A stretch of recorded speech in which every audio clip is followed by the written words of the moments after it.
The holidays are a time to feel and create joy. And what could be more joyous than the look on her face as she unwraps a stunning new jewelry piece from Blue Nile? How about getting 50% off your purchase? Blue Nile offers premium quality, priced below traditional retail. Their online experts are available 24/7 to answer any questions and make sure you've picked the perfect gift. For a limited time, you can get 50% off at BlueNile.com. That's 50% off at BlueNile.com.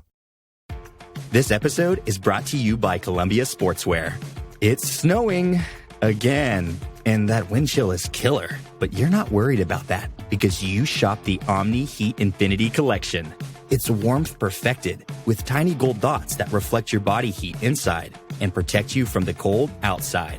No snow or chilly temps can stop you now. Go out anyway. Shop the Omni Heat Infinity Collection now at Columbia.com/infinity.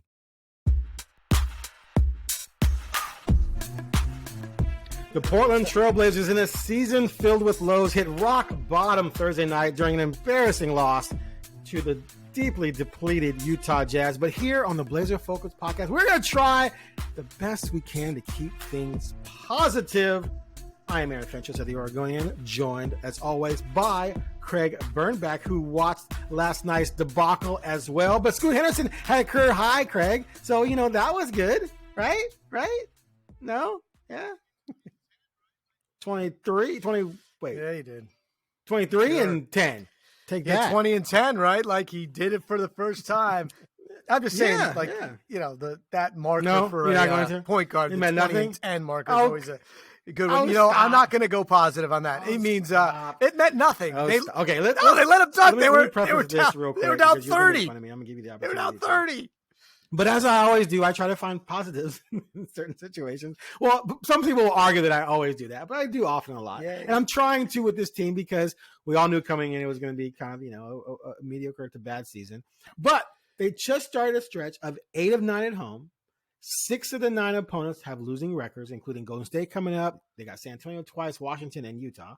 And so I'm thinking, if they can win 6 out of 9, which is not inconceivable given how well they've been playing without Deandre, without Malcolm. You get those two back. Without Grant, you get Grant back. And if you're whole again, because Ant's been back, you can win 6 of those 9. And then all of a sudden, you're 12 and 18.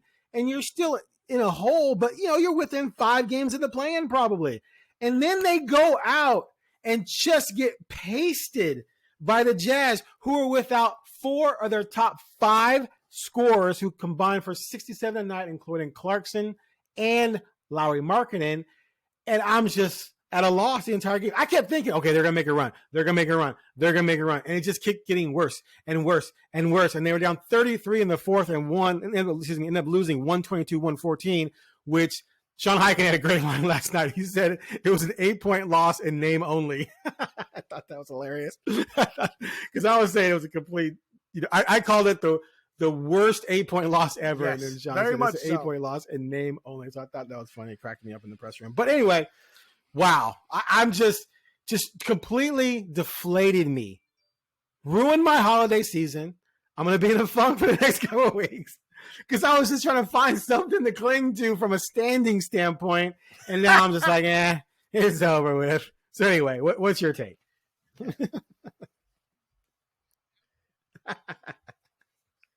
Oh, come on. So, first of all, it was never conceivable they were going to win 6 out of 8. Second, I will tell you this. This team plays worse at home and worse with more players available to them. It's weird. Like they get two, starters back and they play at home against the, possibly the worst team that night, roster-wise, other than themselves in the NBA, and they got crushed. I mean, like it was crazy to watch players. I'm like, whoa, he's that good. Like he's that good. Whoa. Yeah, it was bad, and I will say that there was to me, finding that Scoot Henderson, silver lining is I just couldn't do it. I just can't do it. But I also. I always say, when they play competitively on the road, it's not always them. It's the other team as well who's just not turning it on. But yes, they played much more competitively. And they did it even in the fourth quarter last night. They bring off their, the greatest center, 3-point shooting center in Portland Trailblazers history. And the up goes off, and they bring it within 8. But I want to bring up my favorite interview, Chauncey Billups interview answer from a practice this season. Aaron Fentress, our own Aaron Fentress, believed so strongly in the fact that the Blazers could run off 6 of 8 and like be close to 500, 6 of 9 and be in the mix, that he went to the head coach and said, "Hey, Chauncey, have you looked at your schedule? Your next run of games here at home against some opponents that aren't that good. Do you see this as an opportunity to, run off some wins?" And his answer was, "Bro, no. I do not see this as that opportunity because we are not that good. We can't look past tomorrow." Right. And then, to make sure that he was correct, the Blazers went out and did what they did last night. But I just love the fact that in this conversation between the head coach of the team and the sometimes pessimistic reporter, Aaron Fentress, the coach had to tell that was amazing. And I even pushed back. I'm like, "Come on, coach." He's like, "Hey, we're not good enough." And I was like, "Okay, maybe you have a point." But I'm thinking Utah, like, you're going to win the Utah game. You got Washington coming in. Washington's 3 and whatever. San Antonio twice, they're 3 and whatever. Yeah, whatever.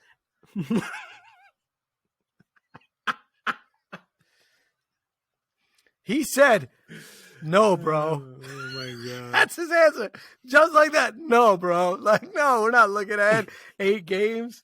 And he's absolutely right. And again, every time I start like being critical or just like, "Oh my goodness," like Deandre Ayton's not, he's back, he's not playing well. And when are they going to figure this out? They're killing it too. Couldn't hit the broadside of a barn last night. And I mean, it was awful. And then you're like, wow, and then I go down the rabbit hole. Like, I don't understand. How is this going to ever work? Because the best player is Simons and he plays the 1 and Scoot is your guy and he's the 1. I go, none of this matters right now, Craig. None of this matters. You're the one that keeps saying it. Listen to yourself.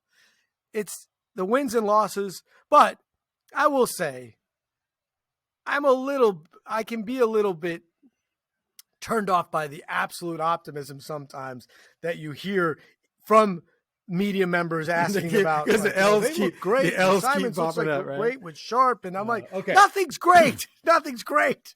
They're not good. And you can't make these comparisons, or you can't make these projections based on what you're seeing now. Yeah. So one of the things the I opponents asked are Chauncey last night when they play you was about, was Fair? this just a bad night or a step back? And he said, well, I don't think it necessarily was a step back. It was definitely a bad night, but there were some things that we didn't do that we need to address. We're not just going to flush it. Like, there were things we did wrong. And I said, and then, he said this before in the past, like, you play teams that are down players. The guys who are playing, who don't usually play a lot, are there to show out. Like, so, this is my opportunity. And just because they're backups on a bad team doesn't mean they can't play, because everyone in the NBA can play to some degree, right?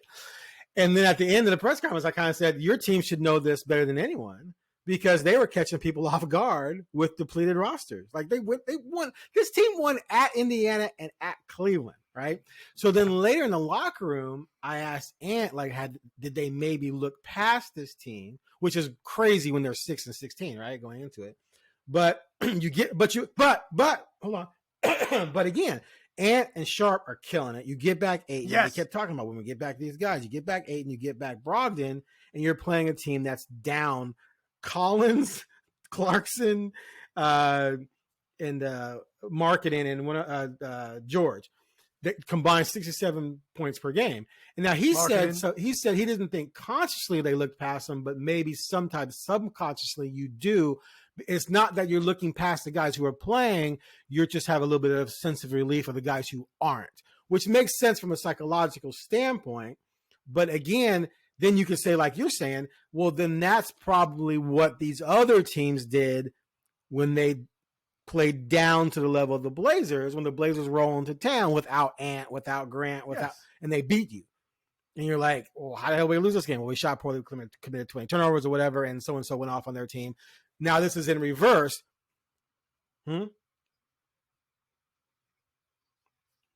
But only 2. Oh, remember. But there was that one stretch they beat Utah beating the Blazers. They were at full strength. Then they blew the lead to Milwaukee. And they beat Indiana, beat Cleveland.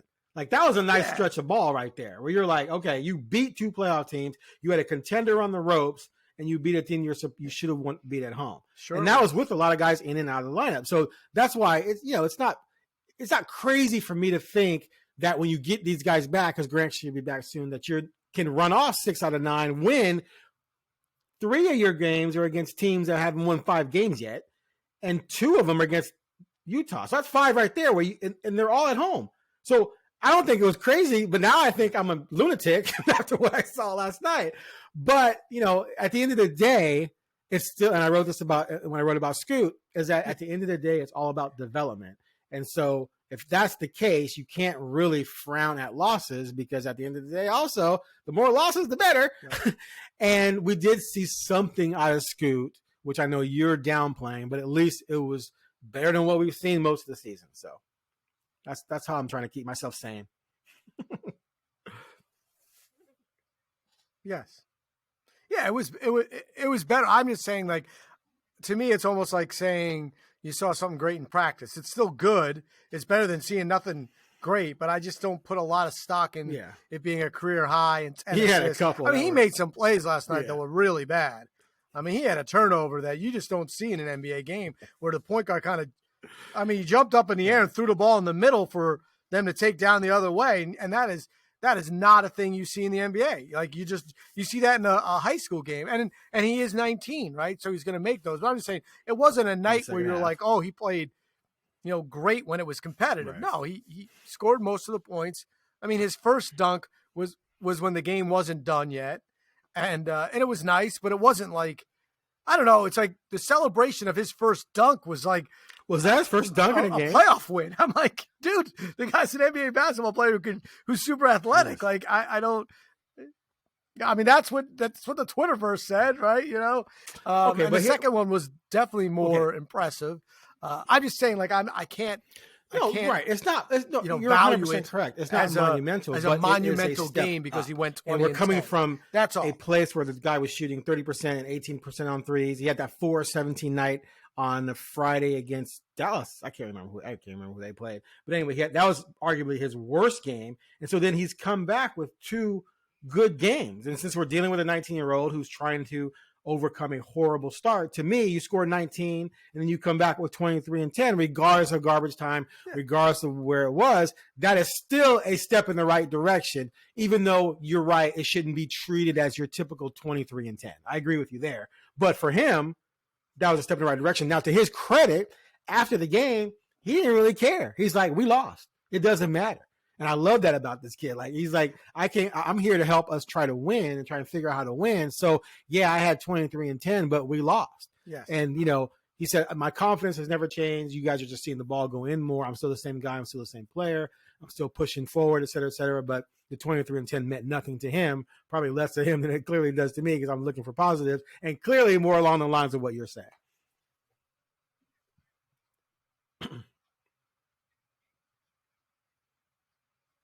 Yeah, I agree with Scoot completely. But you're right. In a game in which you were down by 33 points at one time, it's better that he gets 23 and 10 than if he gets 3 and 6. But I just don't feel – so I just completely agree with Scoot, because when you're down 30 points in an NBA game, Chauncey cleared the bench. Chauncey cleared the bench. It's just not, and the bench killed it. Yeah, exactly. Nobody's playing like this is – right, and the bench killed it and brought it within 8. As I was saying, like, are you going to does that matter? Of course it doesn't matter. And but none of it matters. And the part that I'm searching for is trying to find what does matter. And last night I couldn't find it. Right. And what I did see that did matter was inconsistency across the board. And I just can't imagine, like when you say, do you think these, if Simon said, yes, maybe psychologically, I look past them. I look at the rest of the roster. I'm like, who is psychologically looking past anybody who's in the NBA right now? It better not be Kamara. It can't be Scoot. Brogdon actually played pretty well. So, like, it wasn't him. Deandre Ayton, I guess he definitely looked past some, I'm just saying, like, the guys on this roster, many of them haven't proven anything to play in the NBA. So whoever they're playing against, they should be at the top. And I will say the most positive thing that I've seen consistently is Kamara. And last night too, before the game was a mess, he was shooting better than he had. He had a career high as well. And even though he continues to foul, sometimes at the worst times, and sometimes he pressures when maybe that's not the right place because he's going to give up a layup on the other end. He's an NBA basketball player. He's a second-round pick. That, to me, has been the most positive thing consistently throughout, especially after these trades, because I can't look at the Ayton thing and be like, whoa, looks like a slam dunk here. I'm not burying it, but I'm like, well, there's still some stuff that has to happen for this to be good. And you weigh so much on that. And when I look at Scoot, I can't be like, oh my goodness, guaranteed he's showing it all. Again, I'm not judging it yet. So that's and I am still going to be concerned about the Simons Scoot, position thing until it resolves itself in a way that is very positive, or it resolves itself in the sense that one of them's not here. Because it's amazing to me that the Blazers are running back the playbook that they decided wasn't the playbook to win. I know. No, 100%. It's literally the same playbook they gave up on. Right? So, like, to me, I'm like, no, Simons is great. Simons is, everyone's saying, like, he's an elite, he could be an elite 1 or an elite 2. You're like, okay, but if he's an elite 2, we're back into the same situation we had with CJ. And if he's an elite 1, what are you going to do with your 19-year-old point guard, that you drafted 3rd overall? And I'm not shocked at all that Simons is a lead guard. And why anybody is, I'm a little surprised when people are like, 2 years ago, I'm like, they were 12 and 12 in games with Dame not because playing. they were morons. They were 12 and 12 when Nurkic and so what? Why are people both played. surprised? From January 1st until they shut everything down, they were 12 and 12 with those two guys in the lineup or something like that. Yeah, around 500. That right there, that was mostly without CJ and without Dame. That should have told you right there. And he was like 24 and 6. So last year, as a 2 playing next to Dame, that's a tough position to be in because Dame is so ball dominant. You're not sure, what am I? Am I a 2? Am I a combo? Am I whatever? But now, when he's set free, when he's unleashed, and he's the guy with the ball, look out. And what did I say he would be? Like 28 and 7 if he ever got in that position. And what is he since he's been back? Something like that, right? And so yeah, they had a bad game last night, but you know what I'm talking about. So what do you do? Because if you want Scoot last to be night I heard your his point, numbers because he's only played 5 games. games. Into Scoot and Sharp at the 3, now you're too small. And I don't want to hear, they're good, they're going to be. No, they're never going to be good enough to contend because too many teams in the West have younger, better, bigger players, and they're going to smoke you in a series because you're too small. So you're going to have to move someone, dude, or someone comes off the bench. Well, which one of those 3 is coming off the bench? Ant's not coming off the bench. Is Sharp going to come off the bench? No, that's going to be stupid. Now, what do you do in 3 years when it comes time to pay Scoot and Sharp? And, oh, by the way, Ant's deal is up. And now Ant needs $40 million a year, and you got to give your 2 high picks about $30 each. Now you're at $100 million just for those 3, and they don't mesh position-wise. It's a mess waiting to happen. But you know what they're going to tell us until it all crumbles? Oh, we'll be fine. We'll figure it out. Which is what they told us on draft day when they were trying to convince us that Dame, Scoot, Ant, and Sharp would all work together. Remember that? So, yeah, there's a problem moving ahead. I still think the solution is going to be because they're wedded to Scoot. Well, that's crazy. I think. We'll see. It would be fascinating to see if they had the balls, right? The cojones to say, you know what? We're rolling with Ant, Sharp, and we're going to trade Scoot. If you do that, Rip City's going to crumble. So you're committed to Scoot, which means one of the other 2 got to go. And to me, it would have to be Ant because at least Sharp is 6'4", and you send Ant somewhere where he's going to dominate and make you look silly because he's going to come back and drop 45 on your head. Yes. You're not. I mean, I don't see a scenario where Sharp's the one out unless he asks for it and makes it miserable for people, which I don't see. I mean, what? You can't not. Yeah, no. You just went through what I get that it's too early to worry about, but I can't not. I can't not. You know, I can't look at it and say like. But the other part about what you said is like, Scoot's not going to be worth $30 million if Ant's no, he can develop. No, he can develop because he can still get 30 minutes a night. He's not going to. There's 96 minutes available in the backcourt. There's 96 minutes available in the backcourt. If you just play, right? I know, but you can give them each 24 at the point. You can, but not at you know the what point. I'm saying? You can mix it up in a way to where you can get him the minutes. If he gets the minutes and he develops, and he becomes, you know, like Halliburton and De'Aaron Fox somehow developed together. So if he develops to the point where he's a legitimate starting point guard, then he's going to command 30 mil.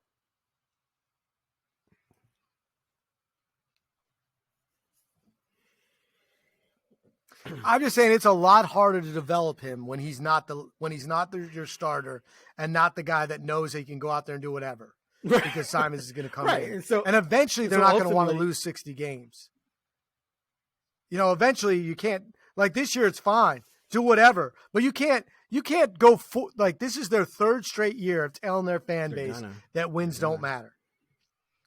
Next year you can't do it a fourth year. Well, you can't.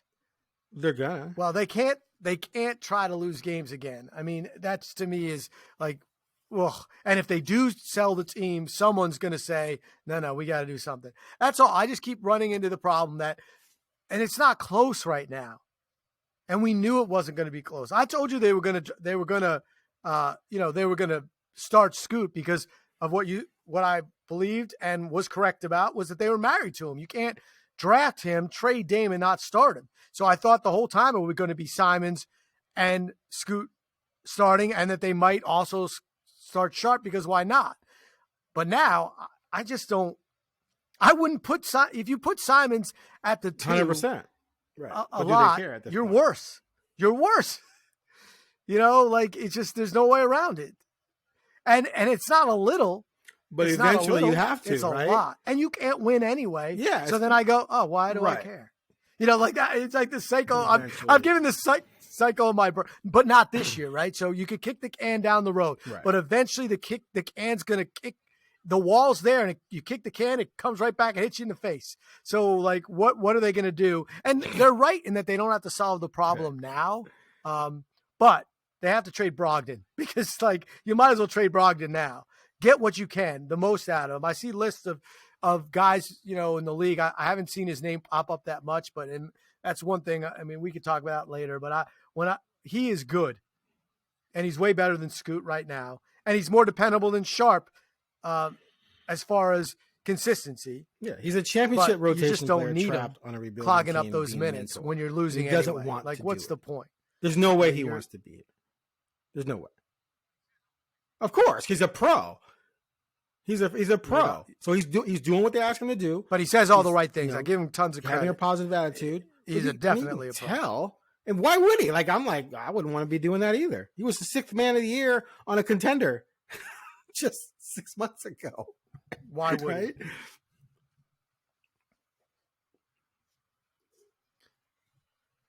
And if not, at least he could be a starting guard on a mediocre team trying to make the playoffs. You know what I mean? Like where he could show off.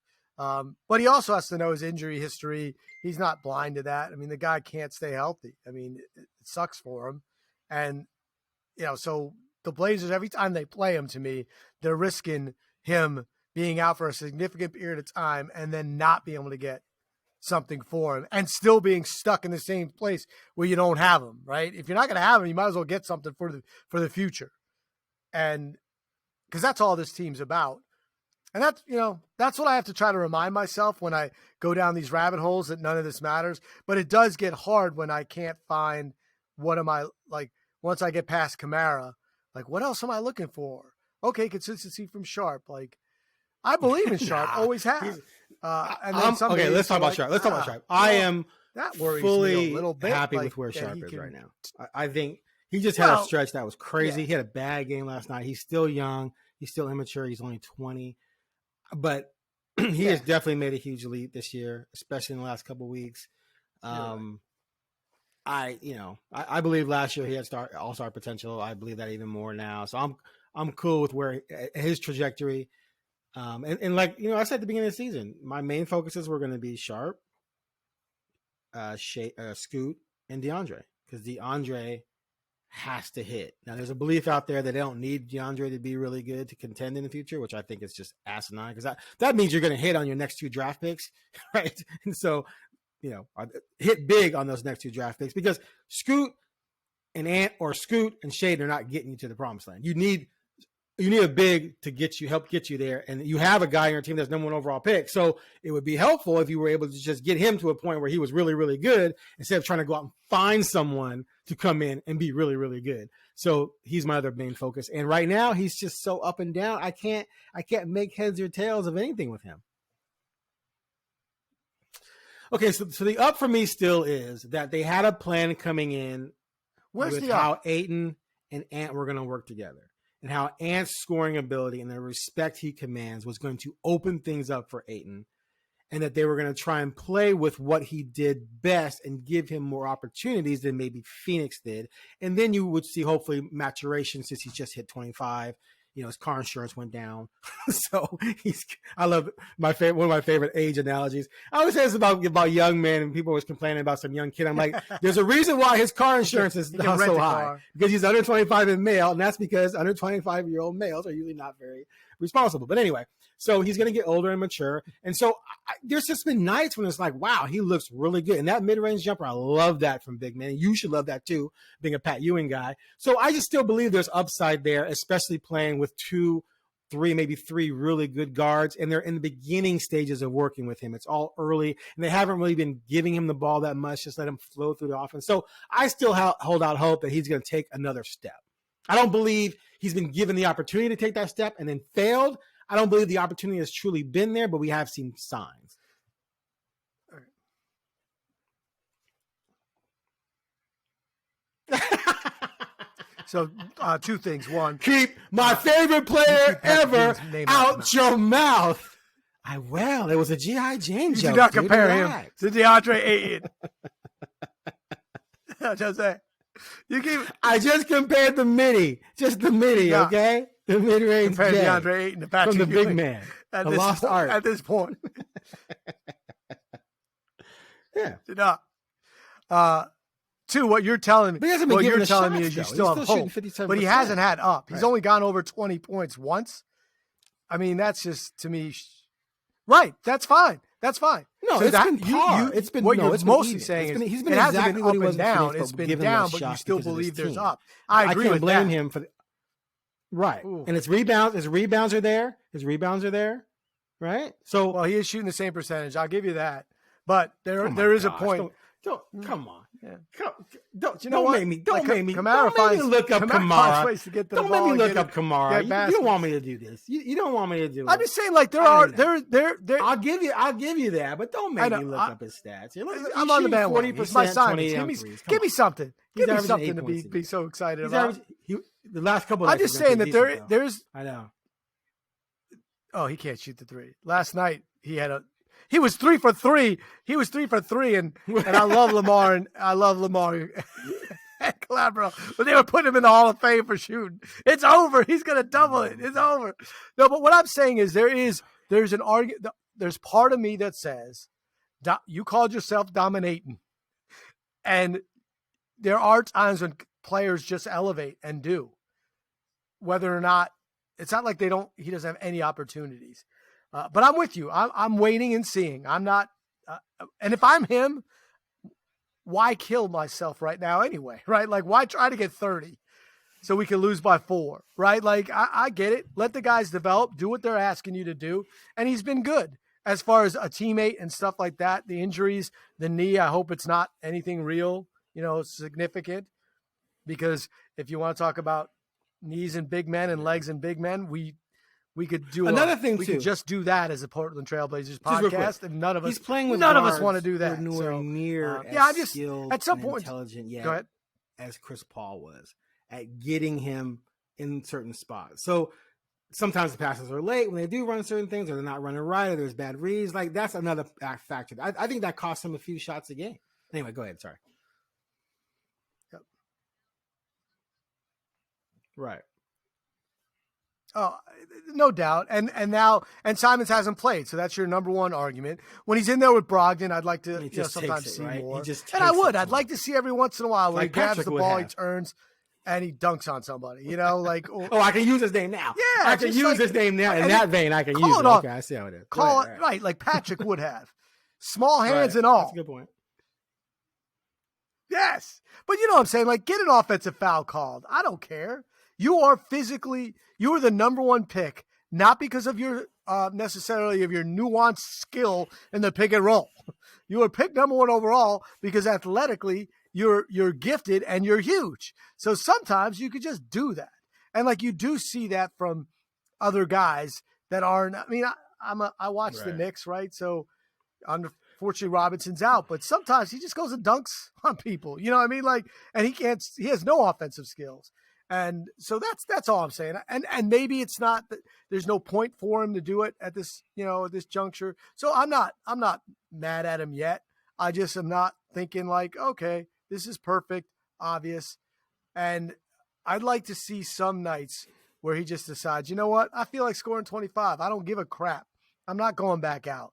I'm going to get fouled. Yeah. He's shooting really well from the free throw line. But you're right. These percentages I've said right in line where I want to see that too. Like, why are you not just give me the damn ball and I'm about to go do some stuff, get some footwork action going and make a play. Like, do that more often, especially against schmuck big men. But even though I agree with you on that, I'm not ready to be down on him yet because I don't believe, especially based on what Billups has said, that they've really tried to emphasize that type of process of feeding him more often yet. So I'm sort of like giving him a pass. Fair?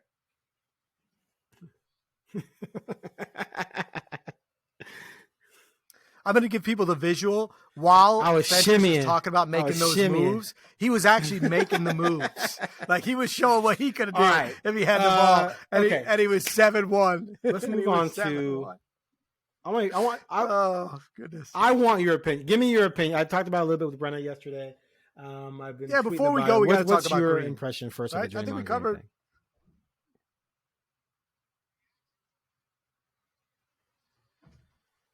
Mm-hmm.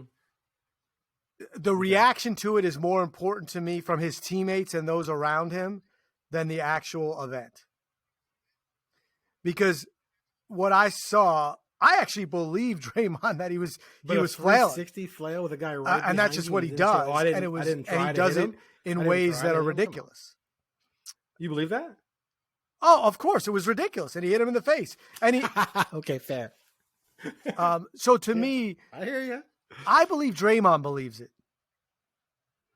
And I mean that. Like, I think that's what Draymond believes. Draymond was like, I'm going to get an offensive foul called here. I don't think when Draymond went to do that move, he's like, I'm going to smack Nurkic in the face as hard as I can and get ejected because he would have known that result. I think in his brain, he's like, I'm going to do this flailing thing and I'm Draymond Green and I'm going to be tough because he's big and I'm smaller and they're going to call an offensive foul. And when they didn't, he was like, oh, that was bad. I got to go. And he knew it.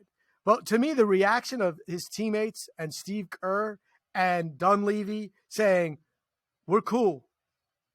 We're cool with this indefinite suspension because this is not just about basketball. This makes me think that they've been thinking about this for a while, that Draymond needs some support and help. And he's not healthy. And that punch, they thought that would be the wake-up call he needed. Right.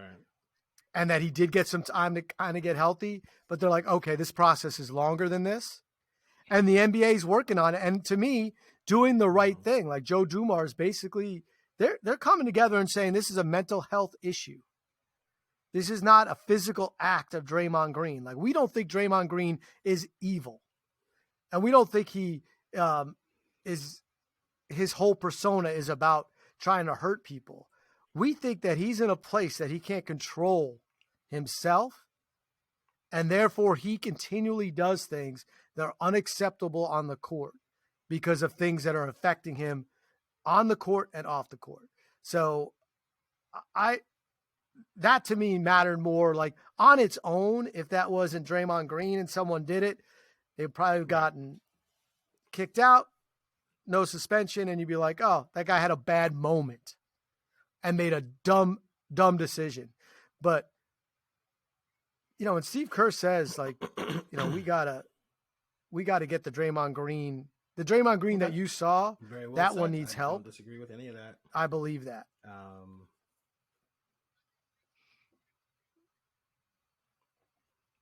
Relevant. And I think the league's better with Draymond Green playing and the Warriors being, while I'm okay with if it goes out, like if it's over, I want to see it kind of finish on the court. Like I want to see them lose in the playoffs because Clay can't, hit a jumper and maybe Draymond's old, even though he's not, he's like the youngest, not because Draymond Green can't do what he mentally needs to do to play basketball. Like I thought Gobert's comments that's class, to say like he wants Draymond to get healthy and to have empathy for him. And I think that's what most people should have. Unless you're Jordan Poole, and I don't mean to joke about that. If you're Jordan Poole, it would be hard. I mean, he decked you. Everyone saw it.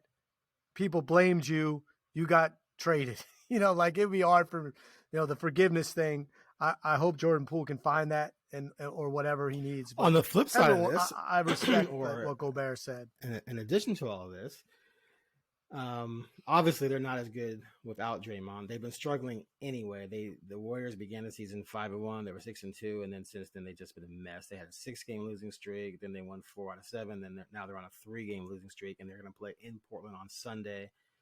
But the Blazers have the Warriors pick in 2024, right? And right now that's a lottery pick. And so if you're a Blazers fan, you're not unhappy with Draymond Green maybe missing a bunch of games because that's going to hurt them. So right now, unless the Warriors pull off some type of trade, like the way they're constructed and without Green for a long stretch here, and even, they were struggling with him, they're in trouble. They're in trouble not making the playoffs. And that would just be huge for the Blazers because then you would have 2 lottery picks because they're going to have one of their own. And, I didn't expect coming into the season that pick could be a lottery pick. I thought, the Warriors are good. And unless there's injuries, they're going to remain good. But Clay's not playing well. Wiggins isn't playing well. There's trade rumors involving him out there now. And, of course, Draymond's struggling. So it's pretty much Curry and a bunch of dudes. And, man, how huge would it be for the Blazers to come out of this season with 2 lottery picks?